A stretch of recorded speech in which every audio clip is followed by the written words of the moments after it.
Bill talks taxes. He has been for over 45 years, and there's not a human on the planet with more experience solving problems on behalf of taxpayers. He wants to solve your problem whether you know you have one or not. So if you do have a tax problem, get a hold of him by calling his office or visiting TaxHelpOnline.com. If you don't have a tax problem, your current tax problem is taxes themselves. So let's get into the issues of today. The main one being the appropriations bill for the IRS is on the table, and it is a drastic difference from what we experienced from the last administration. Where do you want to start with that? Let's do a little bit of a contrast here between the last administration and what this particular proposal is. The IRS historically has had a budget of about $12.5 billion a year. Starting with the Biden administration, with the Inflation Reduction Act, the IRS was given supplemental funding of $80 billion spread over 10 years. So that's $8 billion a year in supplemental funding on top of the $12 billion that they already have. So that was roughly a $20 billion a year operating budget. What the Trump administration is proposing right now is to reduce the IRS's 2026 standard operating budget to about $9.8 billion. The $80 billion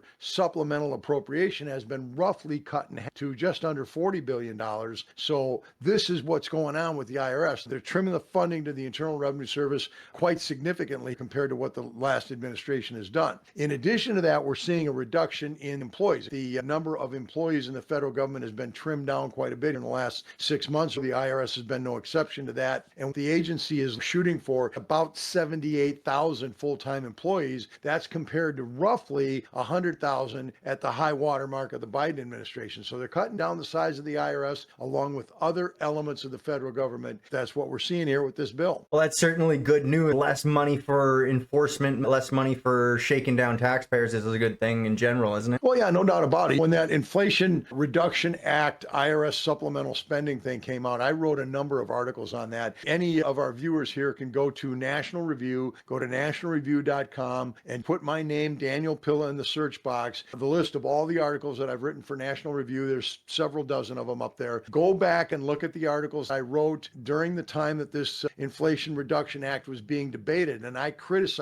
hotly criticized the appropriation of that $80 billion, the way it was going to be split up with the Internal Revenue Service. About 70% of that money was earmarked for enforcement. I maintained that the IRS needs to spend more time, more energy, more money, more resources on taxpayer assistance, taxpayer education, and taxpayer outreach than on enforcement. The fact of the matter is 98% of every federal dollar raised by the Internal Revenue Service is paid into the IRS, quote unquote, voluntarily. And what I mean by voluntarily is the IRS's definition of voluntary is the act of an individual or a business paying their taxes without IRS intervention. That's what voluntary means. It doesn't mean you have the choice to do it or not. It means that you pay the tax without IRS intervention. Now think about this. We're talking about $5.5 trillion a year that's paid into the federal government through taxes of one kind or another. 98% of that money comes in without IRS intervention. Only 2% of the revenue, and this is a historic number. This is not just a number plucked off a balance sheet here. Historically, across the board, the IRS collects about 2% of the revenue through enforcement action. Obviously, it is far better to teach people what to do because the American taxpayer does not want to have trouble with the IRS. People don't want to get sideways with the Internal Revenue Service. They want to do what they're supposed to do. They want to pay their taxes to the extent humanly possible in terms of the financial load. They want to pay their taxes and they don't want to get in trouble with the IRS. People don't wake up one morning and say, how can I piss off the IRS today? I know, I'll stop paying taxes. People don't do that. They want to stay in compliance with the law.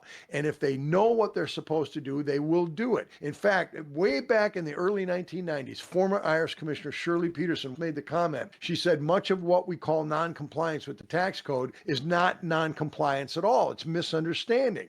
And she pointed out that people will do what they're supposed to do if they understand what they're supposed to do. So I have argued over the last couple of years that the IRS has got to spend more time and energy and resources on taxpayer education, outreach, and problems resolution, assistance, right? What we're seeing with this budget is that only $3.6 billion of the 9.8 is designated for tax law enforcement. That's as low as it's been in an awful long time. I don't remember a time when the designation for enforcement was lower. On the other hand, the IRS allocates about $2.8 billion to taxpayer services. This is a remarkable sea change in how the IRS is going to be operated going forward, assuming this bill passes. I don't know about kinder and gentler. After the IRS Restructuring and Reform Act was passed in 1997, that bill took effect in July of 1998, so we're talking a long time ago here now. The IRS spent the next year and a half retraining its workforce to deal with the fundamental changes made by the Restructuring Act. They came out and said, we are now a kinder and gentler agency. There was a cartoon in one of the newspapers, and it showed the IRS guy breaking down the door of a taxpayer's home. It says, under the new rules of the kinder and gentler IRS, we are here to seize your house, but under the new rules, we have to say please and thank you. Yeah, that sounds about right. So we're seeing the lowest level of enforcement and the highest level of free filing service. But I also happen to notice this one that says no increase in firepower. The IRS may not purchase firearms or ammunition at greater levels than those in possession by the IRS as of December 2022. Which, wait a minute, I thought the IRS was a bureaucratic organization. Why are they buying guns and ammo? Well, we've talked about that on this podcast in the past. So the IRS is a function called the Criminal Investigation Division. And these are people that are cops, right? In every sense of the word. They're cops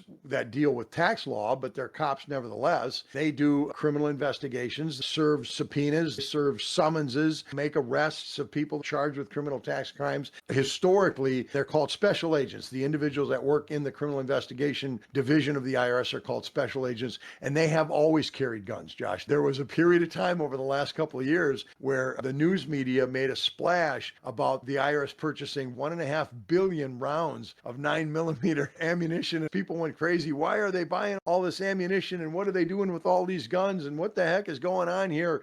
There's always been some amount of appropriation in the IRS's budget for guns and ammunition. They don't use that much of it, but they have it. And they do use it from time to time. And I was never that worked up about the IRS buying guns and bullets because, as I've said, from day one, special agents have carried guns and had bullets in those guns. I assume they had bullets in those guns. I wasn't that worked up about it because the overwhelming majority of people that come into contact with the IRS never come into contact with the Criminal Investigation Division. As I said, these are the people that serve subpoenas, they make arrests, all kinds of physical, in-person, third-party contacts in the course of conducting a criminal investigation. The overwhelming majority of citizens are going to deal with the IRS over the phone and through the mail. Congress added this to the bill that they're not allowed to stock up on ammunition, and it can't be a bad thing that they've got the limitation. I can't imagine I would want to see the IRS consistently buying that much ammunition. I could understand, once in a decade, they got to restock so that their agents can hit the range. That makes sense. But, if they're buying 1 billion rounds a year, we might want to start asking questions. I've never seen, other than that one time, that kind of expenditure on rounds of ammunition. So I think it's a symbolic kind of a thing, frankly, which I'll take. Most people just aren't going to know the difference. So is there any increase to phone services with this bill? It looks like that was one of the things outlined here is phone services. But as we both know, the IRS's phone service has been laughable at best for the last decade. Well, laughable really is not the word. It's deplorable is the word that I would use. And I'll give you an example. We're working on behalf of a client here in the office right now, trying to get a hold of what's called the IRS's centralized lien unit. This is a function of the Internal Revenue Service that handles the filing and release, not so much the filing, but the release satisfaction of federal tax liens. If you've got a tax lien against you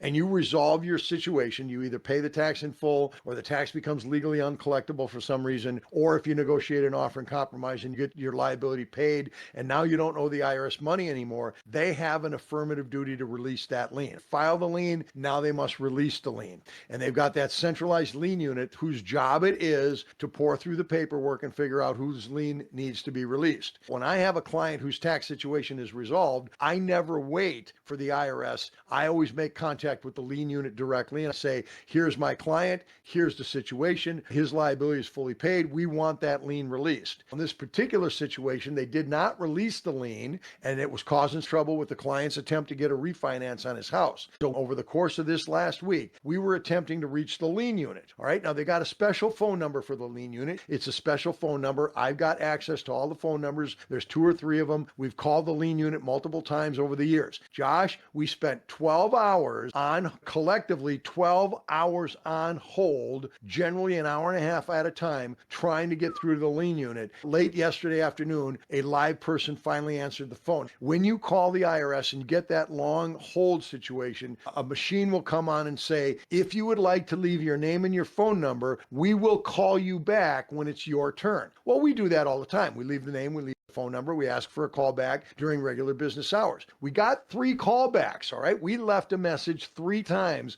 with that callback service. And even when we got the phone call from the IRS calling us back, it was still over an hour hold. And then once you exhausted the hold time, they would just hang up on you. So now you got to start over again. All right. 12 hours on hold, Josh, to get to the lien unit. And it's deplorable. I mean, there's just no excuse for that. The good news with the appropriations bill is that the bill will be directing the Commissioner of Internal Revenue Service to specifically work to improve telephone assistance on the 1-800 helplines. They've got to improve the facilities, improve the equipment, increase the staffing, move people out of the enforcement stuff, move people into the phone services so that people can get help. Because here's the thing that's important about the phone, and the taxpayer advocate has pointed this out to Congress more than one time. People that are calling the IRS are trying to pay their taxes. They're trying to figure out how to pay their tax. These people are taking the initiative to get their situation straightened out. I owe money. I want to get an installment agreement, whatever the situation may be. How do I pay you? Where do I send the check? These are things that are going on those phone lines. It is just completely absurd and counterproductive to not have those lines manned and staffed with people who know what they're doing and know what they're talking about. Even during tax season, which is the heaviest calling segment of the year, obviously people are calling up. Well, why are they calling the IRS? They're calling the IRS to get help with their tax returns. These phones need to be staffed by people who know what they're talking about. Or at the very least, a very well-trained AI agent, because nowadays that could be a feasible option. The IRS has been working on AI for a number of years. In fact, I criticized the agency probably 10 or 12 years ago when they first started talking about AI. I thought, how the heck is this ever going to work? I'm not a computer guy, and I'm certainly not a programmer, but I've been fooling around with AI over the last 6 or 8 months. When my associate enrolled agent, Mackenzie, she's been fooling around with it as well. At the 2025 Taxpayers Defense Conference, we're going to have a session on artificial intelligence. AI has come an awful long way in the last 5 years. Now it is feasible to have AI assistance with the Internal Revenue Service to help people through basic situations.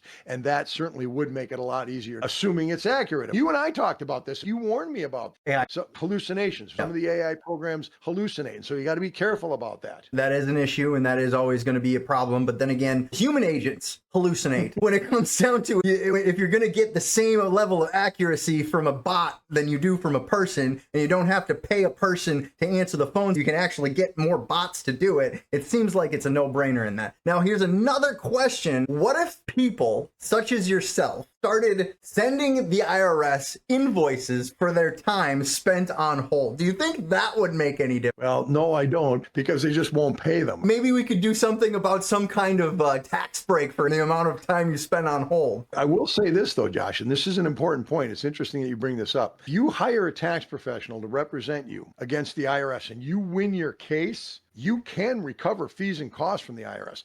I have actually, this is no BS now, I have actually gotten a check from the IRS for my fees and costs incurred on behalf of a client to fight a case against the IRS. According to the statute, the IRS must have maintained an unreasonable litigation position. It can't be an honest dispute about the law, interpretation of the law, misunderstanding of the facts, that sort of thing. It's got to be an unreasonable litigation position, a position that is fundamentally contrary to settled law, or that completely disregards established facts. All right, that's an unreasonable litigation position. Then you can recover your fees and costs when you win. I have gotten checks from the IRS for recovery of clients' fees and costs. People need to know that, because this is one of the reasons why so many people roll over when they're dealing with the IRS. They think it's cheaper to lose when you're fighting the IRS than it is to win. I can't win this case because even if I win, I lose because I have to pay all this money to a tax professional to help me out. That's not necessarily true. If the IRS is some frivolous, completely bogus position position that they're asserting against you, which is not that unusual, and you win that case, under the law, you can recover your fees and costs. So that's something to keep in mind. In my book, The Taxpayer's Defense Manual, I have a discussion on fees and costs. I also have a discussion in the book, How to Win Your Tax Audit, on recovering fees and costs. This is something that people need to know about because this is a big deal. I've actually taught this to tax professionals over the years on a number of occasions. I have a seminar on how to recover fees and costs on behalf of your client. It seems to me that not answering the phone to pay your taxes is an unreasonable position. It needs to be something started from the grassroots that pushes the IRS towards more taxpayer service. I think the answer to that question, at least partially, is showing up in this appropriations bill because they are required to spend a great deal of effort on phone services. They are required to spend a great deal of effort on taxpayer assistance. This is the lowest percentage of the IRS's total budget appropriation. This is the lowest percentage of focus on enforcement that I've seen in an awful long time. And I think this is a big deal. I think this is a step in the right direction. The ultimate solution to the problem is to recognize that this tax code is untenable. The system is untenable, Josh. It is far too vast in scope,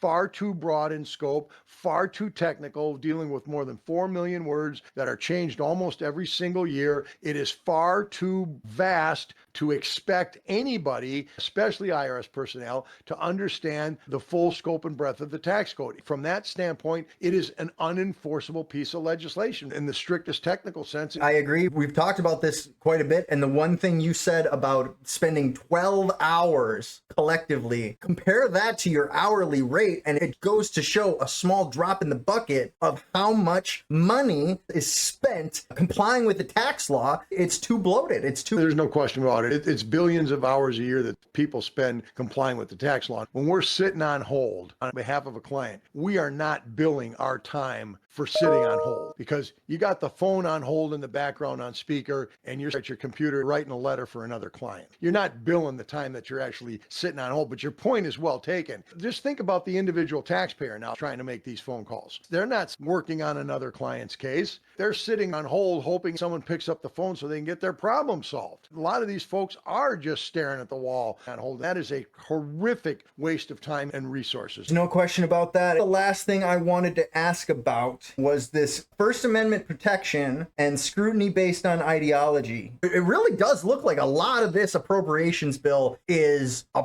positive. There's no doubt this appropriations thing is interesting because, or I should say the First Amendment thing is interesting. Right on the heels of the National Religious Broadcasters case, which you and I talked about in one of our previous podcasts, the lawsuit against the IRS by the National Religious Broadcasters and a number of other plaintiffs challenged the so-called Johnson Amendment, which is a provision of Section 501c3 of the Internal Revenue Code, which prevents charitable organizations, churches in particular, from getting involved in campaigns for public office in that they cannot support or oppose a specific candidate for public office, nor can they support or oppose a specific provision of law that's being debated in the public realm. And the lawsuit by National Religious Broadcasters challenged that as an invasion of their First Amendment rights to free speech, which of course it is. Political speech is essentially important for all institutions and individuals in the United States. It's a core element of the First Amendment, right? As part of this appropriations bill, it provides that none of the funds made available under the Act may be used by the IRS to target citizens of the U.S. for exercising any right guaranteed under the First Amendment. So no citizens can be attacked. And then it goes on in another section of the bill and it says no funds under the Act can be used by the IRS to target groups for regulatory scrutiny based on their ideological beliefs. Right on the heels of the Johnson Amendment, we got language that specifically insulates individuals from IRS attack because of their First Amendment rights and insulates institutions because of their religious or ideological beliefs. This would be an important part of the appropriations bill as well. The IRS never needed $80 billion more dollars. They just needed appropriations that were more focused and intelligent. That's what it seems like to me. Yeah, there's no question about it, Josh. I am of opinion that the IRS, and I'm not alone in this opinion. There have been a number of studies that have been done on this and a number of talk. In fact, you and I have talked about that on this podcast as well in the past. And that is the billions of dollars, roughly $50 billion that the IRS literally wasted on technology developments, what they call business systems modernization over the last 25 years. Since the Restructuring Act was passed in 1997, took effect in 1998, Congress implored the IRS to use technology to its fullest advantage. The IRS was engaged in what they call business systems modernization, billions of dollars a year to the total of about $50 billion. And they can't point to any improvements that were made as a result of it. In this particular bill, not a dime is appropriated for business systems modernization. The IRS has to focus on taxpayer assistance, and that's where most of the pressure is coming from Congress, which I think is a very positive thing. That sounds like a win to me. Well, that seems like a good place to end. So thanks for watching, taxpayers. And remember, there's no such thing as a hopeless tax case. If you think yours is the exception, get a hold of Dan here. He'll help you see the daylight. Dan, tell them where else they can follow along with your taxpayers' rights crusade. Follow me at Pilla Talks Taxes. I'm primarily on TikTok, Facebook, True Social, and right here on YouTube. Make sure you like, subscribe, and share these videos, especially with your federal and state representatives. And if you have a tax problem, go to my website, TaxHelpOnline.com. Buy any book off my website at any price point, and you'll get a free 15-minute consultation directly and personally with me.